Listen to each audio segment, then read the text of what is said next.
Kroger Tender Ray Beef. No other beef so fresh can be so tender. Presents Hearts in Harmony, transcribed. K is for Kroger. Z is for cut. B is for beef. KCB means Kroger cut beef. And Kroger cut beef means more meat for your money. Yes, friends, Kroger cut beef gives you more meat, less waste. And here's why.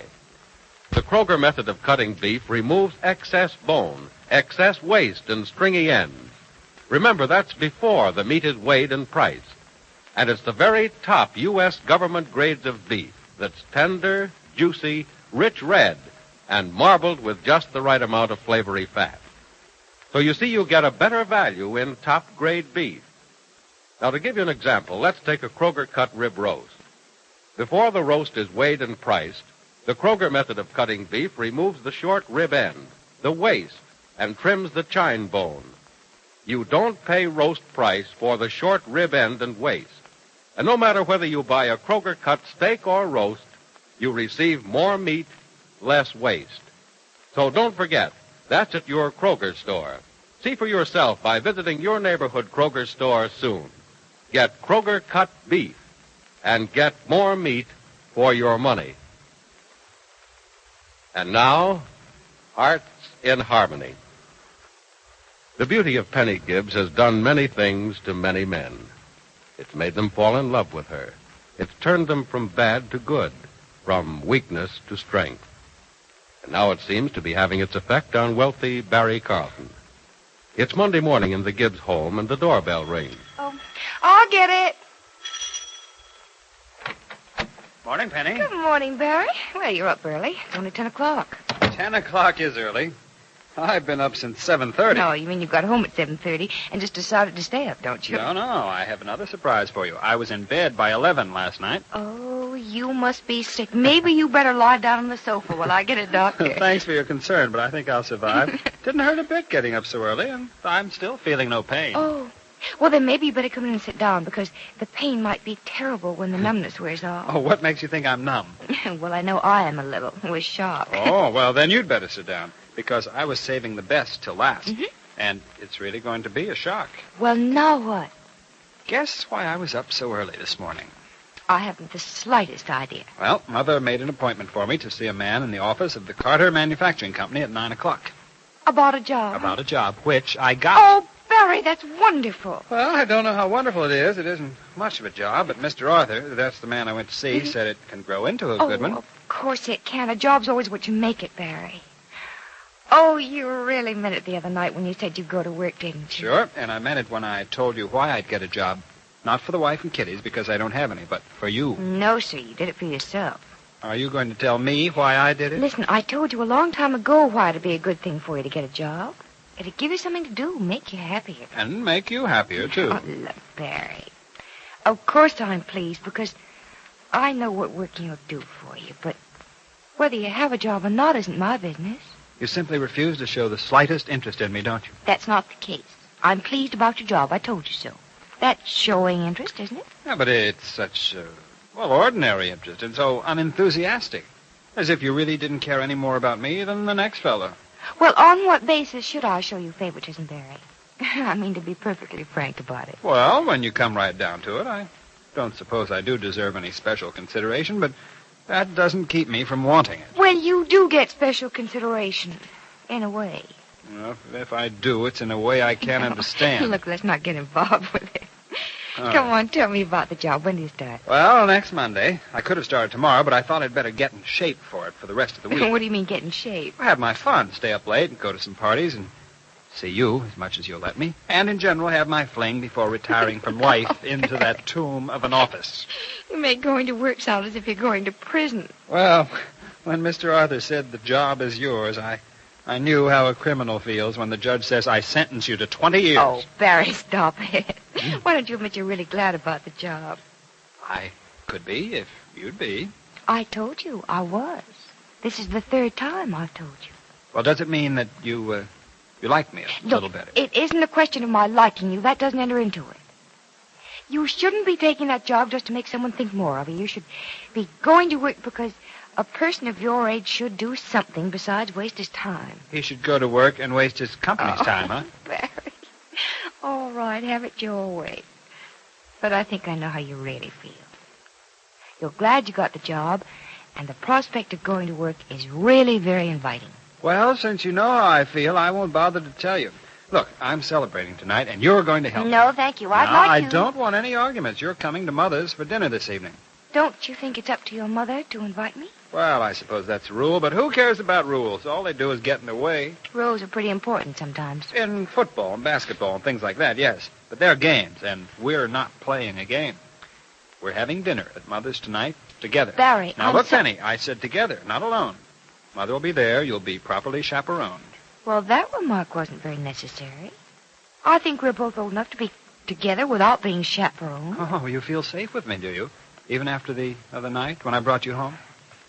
I think we have an understanding about that, too, don't we? A quite clear one, too. I know I shouldn't have kissed you, Penny. It wasn't the proper thing to do, no matter how many excuses I try to make for myself.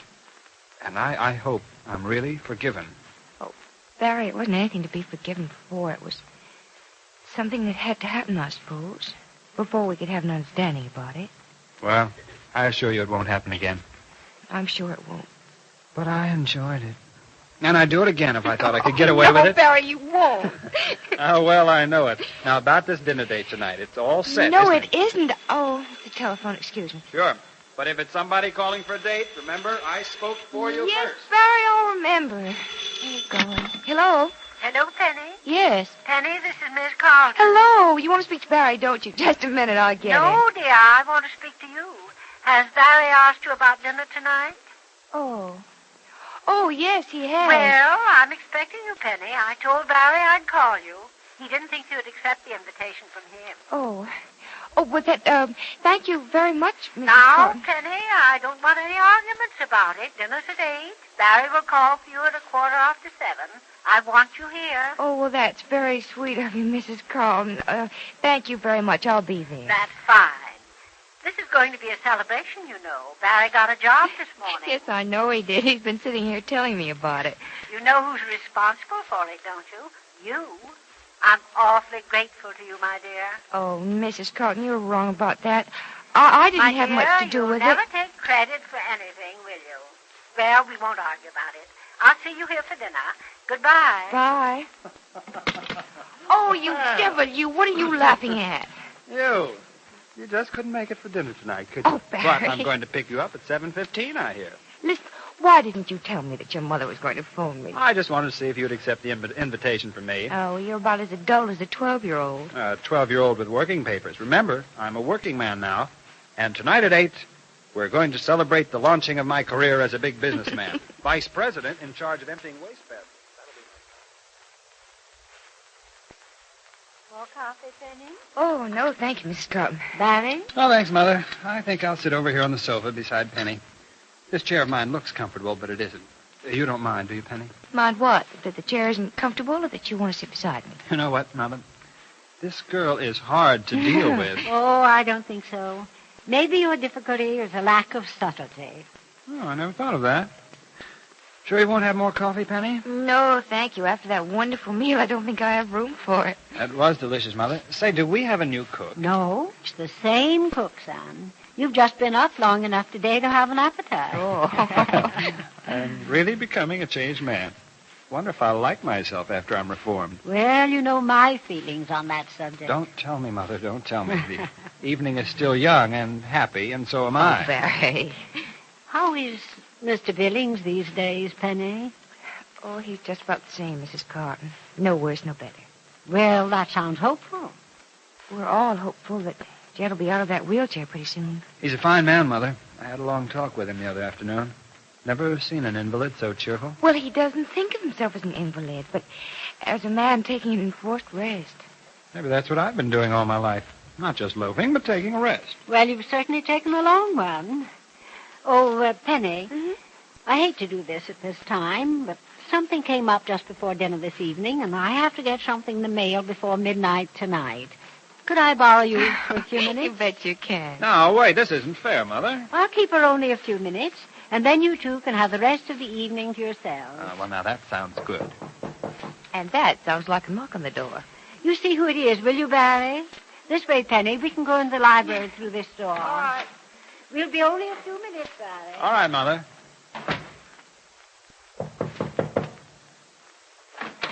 Hello, Barry.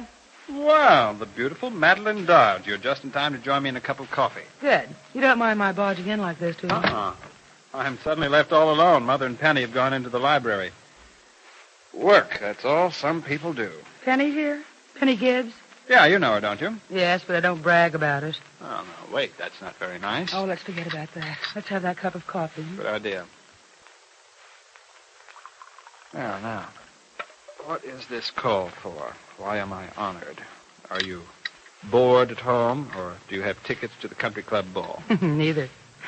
I was just driving by, and I thought I'd drop in and find out if you're going to join us at the country club next Wednesday afternoon. Oh, yeah. Sure.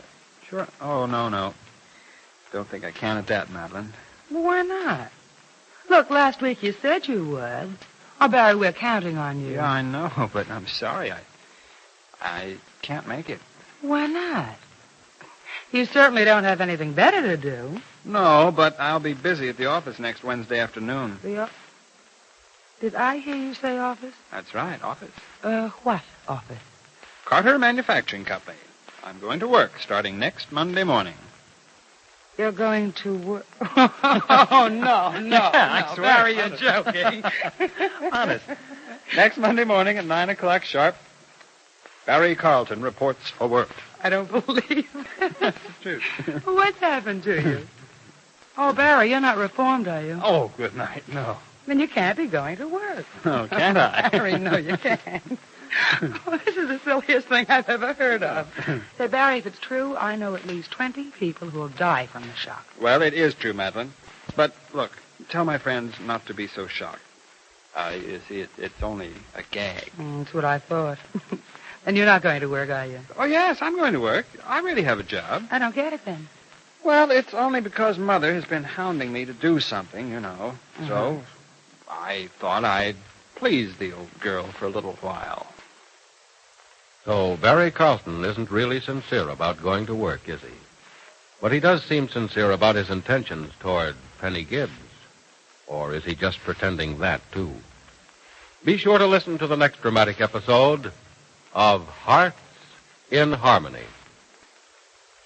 KCB. KCB. KCB means Kroger cut beef. And Kroger cut beef means more meat for your money. Yes, Kroger cut beef gives you more meat, less waste. That's because before the meat is weighed and priced, the Kroger method of cutting beef removes excess bone, excess waste, and stringy ends. You get more meat, less waste in Kroger cut beef. It's top U.S. government grades of beef, tender, juicy, rich red, marbled with just the right amount of flavory fat. So visit your neighborhood Kroger store and buy your favorite cut of beef. If you get a Kroger cut sirloin steak, you'll notice that before the steak is weighed and priced, the Kroger method of cutting beef removes the stringy end, the waste, and the excess bone. Remember, whether you buy a steak or roast, Kroger cut beef gives you more meat for your money. But remember, ladies, you can buy a Kroger cut steak or roast only at Kroger stores. Make up your mind right now to visit your neighborhood Kroger store without delay. Your Kroger meat man has just the cut of beef you want. It's delicious and juicy. It's top-grade beef that will thrill your family. And don't forget, Kroger cut beef gives you more meat, less waste, which means you get more meat for your money at your Kroger store. Listen in again tomorrow, same time, same station, for another exciting transcribed chapter of Hearts in Harmony.